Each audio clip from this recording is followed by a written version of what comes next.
দুনিয়ার জীবন আমাদের একদিন শেষ হয়ে যাবে। দুনিয়ার জীবন আমাদের শেষ হয়ে যাওয়ার পরে গোটা দুনিয়ার হিসাব নিকাশ যার কাছে একদিন দিতে হবে, গলার আওয়াজ বড় করে বলেন তিনি কে?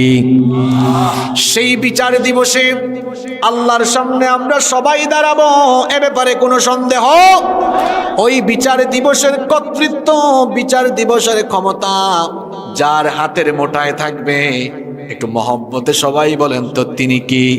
এই জন্য আমরা যখন কোরআন খুলে প্রথম সূরাটা তিলাওয়াত করি, সেখানেই আমরা বিচার দিবসের মালিকের পরিচয় পেয়ে যাই। আমরা যখন কোরআন খুলে তিলাওয়াত আরম্ভ করি অথবা নামাজে যখন প্রথম সূরাটা দিয়ে নামাজ আরম্ভ করি, সেখানেও তার পরিচয় আছে। আলহামদুলিল্লাহি রাব্বিল আলামিন আর রহমানির রহিম মালিকি ইয়াউমিদ্দিন। আলহামদুলিল্লাহি রাব্বিল আলামিন, সকল প্রশংসা কার? তার পরিচয় হলো তিনি জগৎ সমূহের রব, জগৎ সমূহের প্রতিপালক হলো তিনি হলেন রহমান, তিনি হলেন দয়াবান।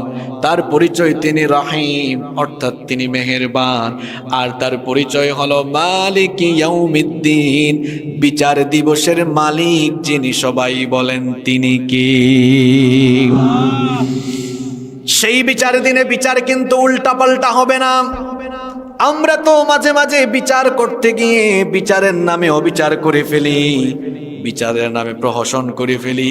এজন্য মাঝে মাঝে দেখা যায় নিরপরাধ মানুষকেও বিচারের নামে অবিচার করে জেলখানায় বন্দি করে রাখা হয়, কিংবা মাঝে মাঝে দেখা যায় নিরপরাধ মানুষকে বিচারের নামে অবিচার করে ফাঁসির কাস্টে ঝুলাইয়া দেওয়া হয়। দুনিয়াতে এই রকম নজির মনে হয় নাই? আমার আপনার বিচারের মধ্যে দুই নাম্বারই থাকতে পারে, অবিচার থাকতে পারে, বেইনসাফি থাকতে পারে, কিন্তু আল্লাহ তাআলার বিচারের মধ্যে কোনো দুই নাম্বারই নাই। আল্লাহ তাআলার বিচারের মধ্যে কোনো বেইনসাফি নাই। বিচারের দিবসে আমার আপনার হাতে কোনো কর্তৃত্ব থাকবে না। এজন্য রব্বুল আলামিন কোরআনুল কারীমের ৮২ নম্বর সূরা সূরাতুল ইনফিতারের ১৭ নম্বর আয়াত থেকে বলছেন, ওয়ামা আদরাকা মা ইয়াউমুদ্দিন সুম্মা মা আদরাকা মা ইয়াউমুদ্দিন।